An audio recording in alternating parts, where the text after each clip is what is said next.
하나님 말씀 사무엘하 22장 1절에서 7절에 있는 말씀 봅니다.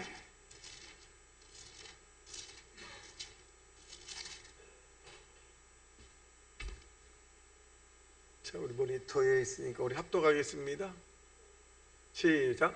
여호와께서 다윗을 모든 원수의 손과 사울의 손에서 구원하신 그날에 다윗이 이 노래의 말씀으로 여호와께 아뢰어 이르되 여호와는 나의 반석이시요 나의 요새시요 나를 위하여 나를 건지시는 자시요 내가 피할 나의 반석의 하나님이시요 나의 방패시요 나의 구원의 뿌리시요 나의 높은 망대시요 그에게 피할 나의 피난처시요 나의 구원자이시라 나를 폭력에서 구원하셨도다.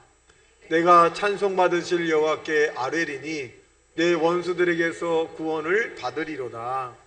사망의 물결이 나를 애우고 불의의 창수가 나를 두렵게 하였으며 수월의 줄이 나를 두르고 사망의 올무에서 내가 이르렀도다. 내가 환난 중에 여호와께 아뢰며 나의 하나님께 아뢰었더니 그가 그의 성전에서 내 소리를 들으시며 나의 부르짐이 그의 귀에 들렸도다. 아멘. 이라는 게 이름 자체가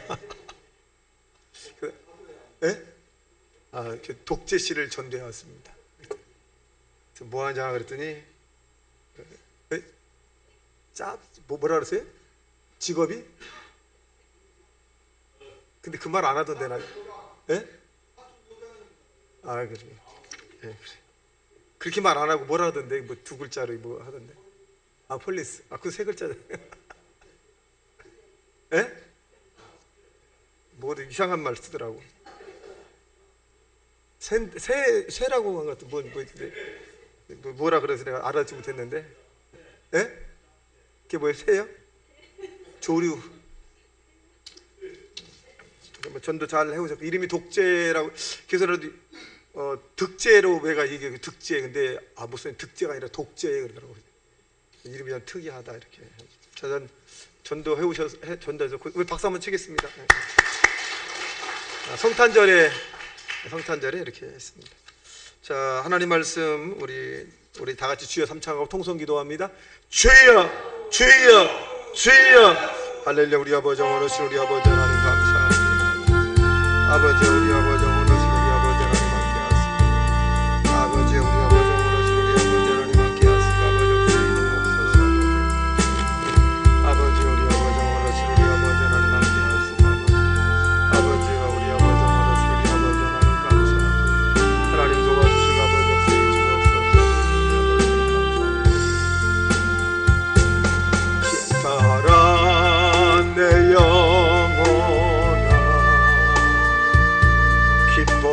기뻐하라 내 영혼아 내 속에 있는 것들아 다 기뻐하라 성축하라 내 영혼아 성축하라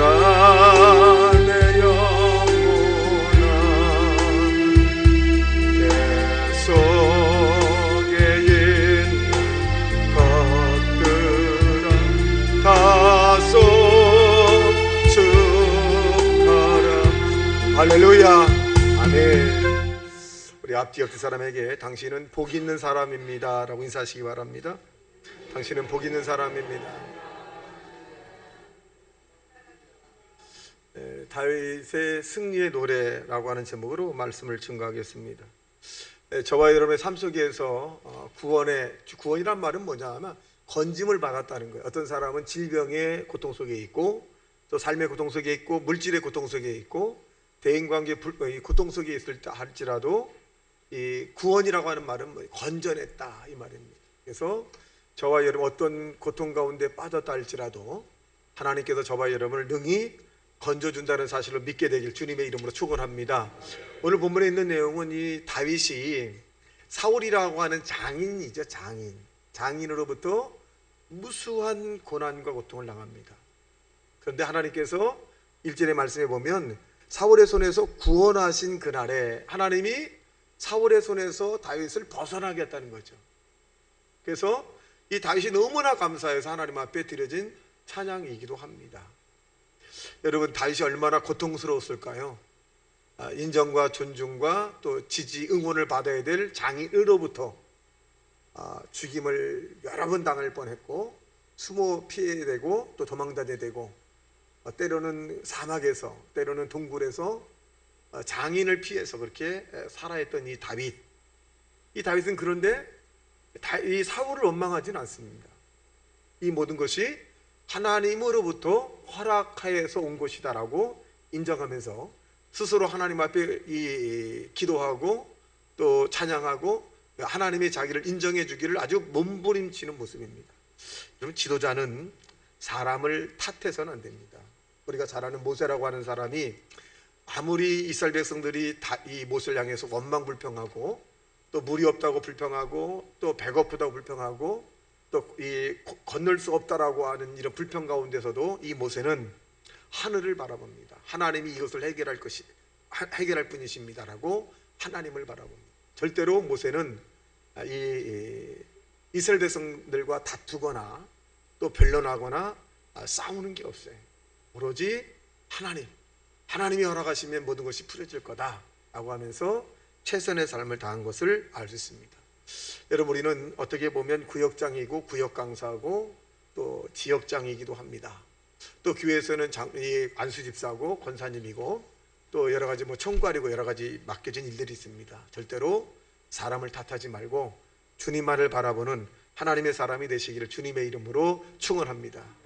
저는 지금도 감동적인 이 연말에 대단히 감동적이었어요. 구역 헌금에 대한 부분을 이렇게 쭉 명단을, 구역에 대한 명단을 좀 받아봐요. 근데 이 구역은 상당히 어려운데 어떻게 구역 예배를 드렸다고 계속 보고가 올라올까? 굉장히 좀 의아했어요.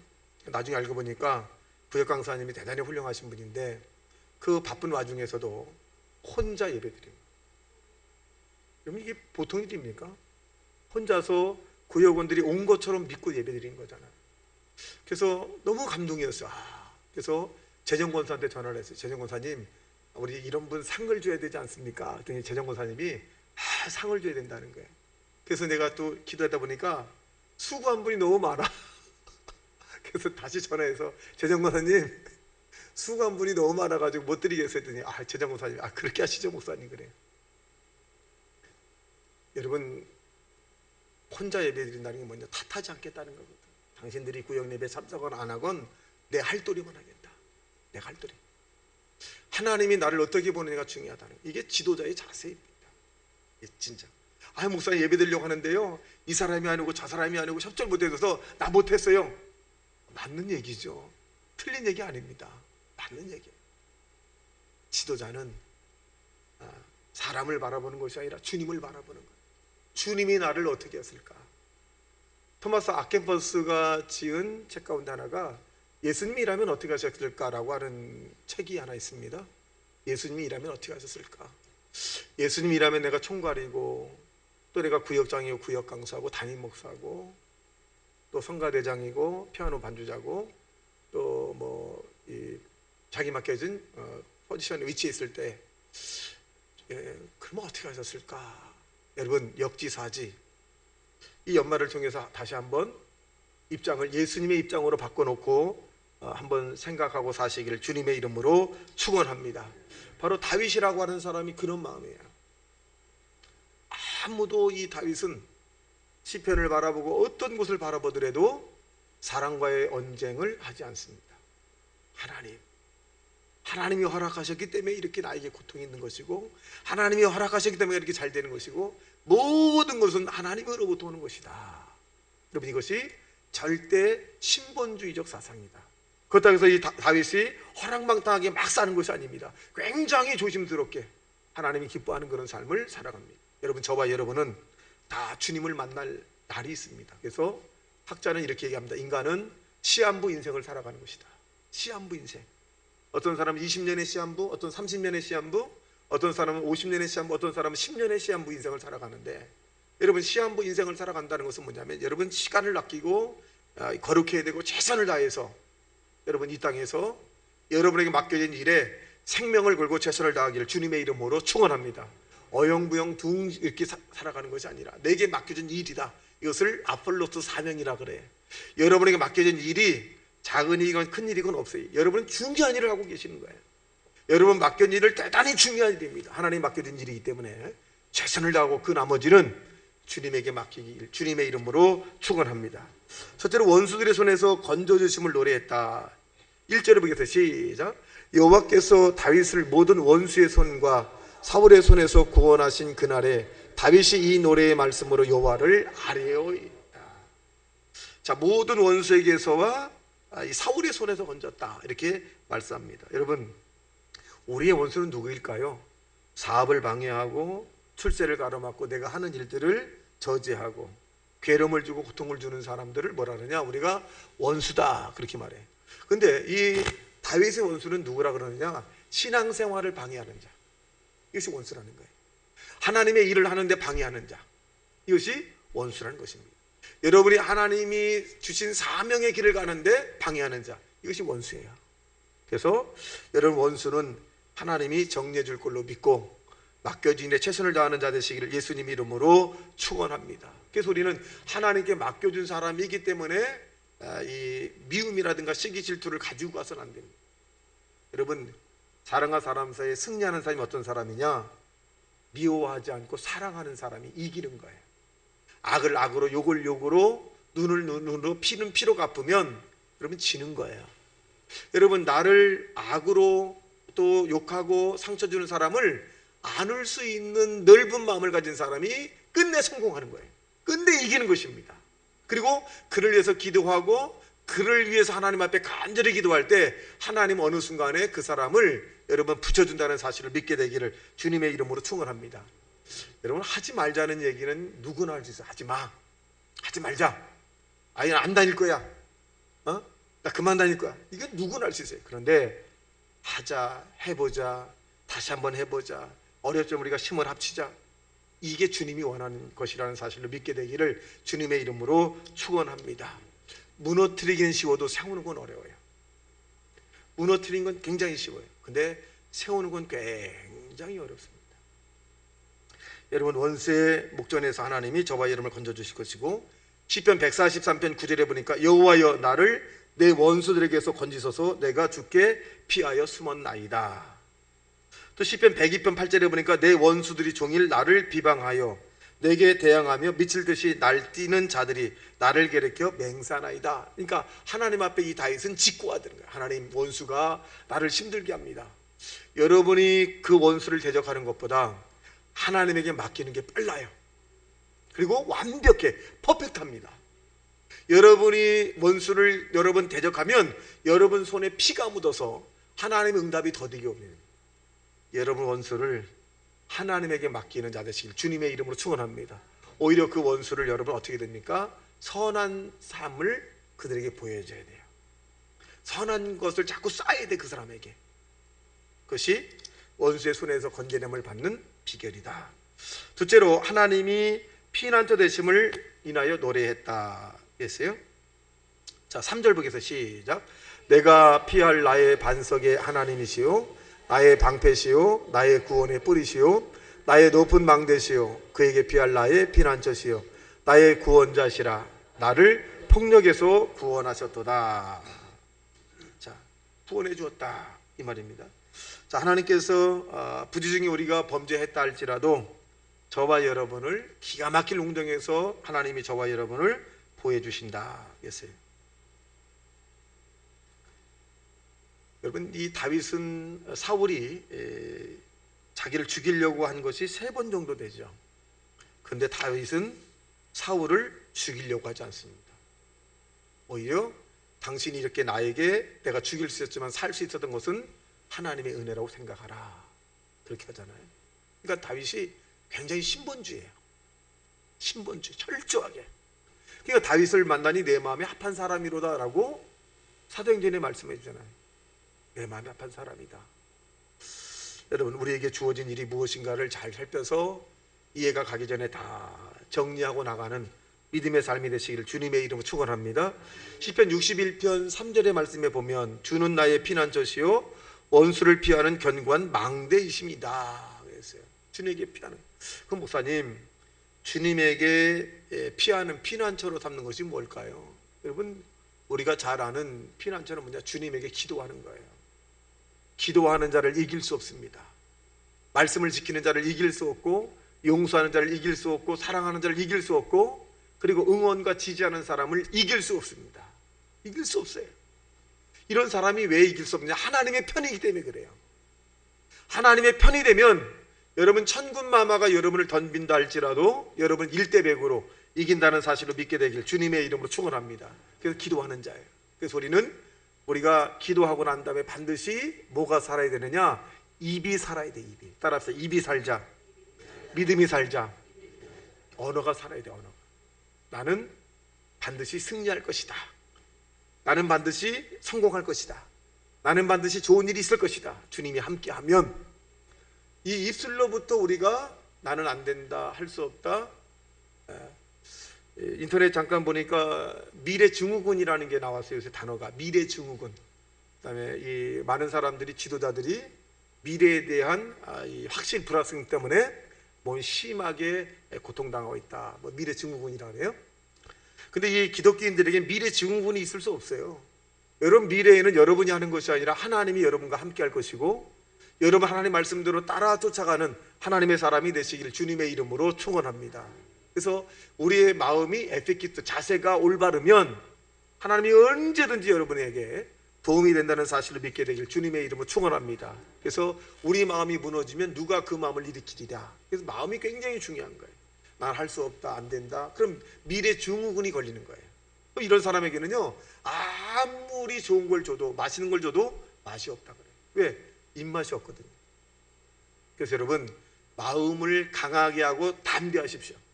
여러분 마음 가운데 하나님의 성령이 함께하고, 여러분을 하나님이 도와줄 것이고, 하나님이 여러분의 그 기도를 응답한다는 사실로 믿게 되기를 주님의 이름으로 축원합니다.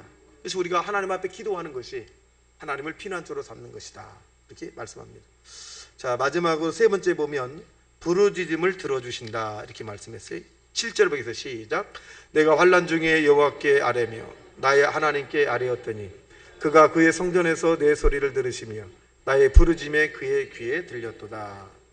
그럼 부르짖으면서 우리가 통성기도도 중요하지만 중요하면 찬양으로 하나님 앞에 부르짖는 것이 굉장히 중요해요. 오늘 이 본문에 보면 이 다윗은 구원을 하나님으로부터 받고 난 다음에 찬양을 했잖아요.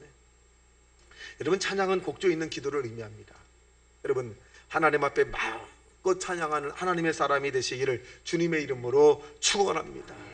찬양을 많이. 여러분, 찬양을 할 때 여러분 주변 사람들도 은혜가 되지만 본인에게 은혜가 되는 거예요. 본인에게. 여러분, 찬양을 다른 사람에게 은혜를 끼치기 위해서 찬양하는 사람은 여러분 은혜가 없는 사람이고, 내가 은혜를 받기 위해서 찬양하는 것은 은혜가 되는 것이에요. 그러니까 여러분이 찬양을 할 때 내가 은혜를 받으면 상대도 은혜 받는 것이고, 내가 찬양을 할 때 내가 은혜 못 받으면 다른 사람도 은혜를 못 받는 거예요. 여러분, 찬양을 할 때 다른 사람에게 은혜를 끼치려고 은혜 찬양하는 것이 아니라 여러분 스스로 하나님께 영광을 돌리려고 찬양하는 하나님의 사람이 되시기를 주님의 이름으로 축원합니다. 이것이 하나님을 향해서 부르짖는 절규의 찬송이더라. 오늘 본문에 봐도 다윗은 찬양을 통해서 부르짖었더라, 이렇게 말씀합니다. 여러분, 교회가 성장하려면 찬양이 굉장히 중요합니다. 찬양하는 자세, 나를 드러내는 것이 아니라 주님만 드러내기를 원하는 거예요. 주님이 영광, 그리고 내 찬양을 통해서 하나님의 보좌를 감동시키겠다. 이 말은 뭐냐? 진심으로 하나님 앞에 기도, 진심으로 하나님 앞에 찬양하는 거예요. 여러분, 찬양하다 울어도 괜찮고, 찬양하다 춤을 춰도 괜찮고, 찬양을 하다가 여러분 손짓 빠질 때도 괜찮아요. 여러분, 다윗은 하나님 앞에 찬양을 하다가 바지가 내려가는 것도 모르고 막 춤을 췄잖아요. 너무 좋으니까. 여러분, 마음껏 찬양하되 하나님을 감동시키는 하나님의 사람이 되시기를 주님의 이름으로 축원합니다. 여러분, 이 땅에서의 기도응답 방법이 있어요. 하나님 앞에 우리가 찬양을 하다가 하나님을 감동시키면 여러분의 어떤 문제도, 어떤 질병도, 어떤 물질적인 문제, 어떤 상처도 하나님이 해결해 주실 것입니다. 사람을 감동시키기보다는 하나님을 감동시키십시오. 찬양으로 감동하고 기도로 감동하고 봉사와 헌신으로 감동하고 전도로 여러분 하나님을 감동시키는 하나님의 사람이 되시기를 주님의 이름으로 축원합니다. 같이 말씀 생각하며 통성으로 기도합니다. 주여 주여 주여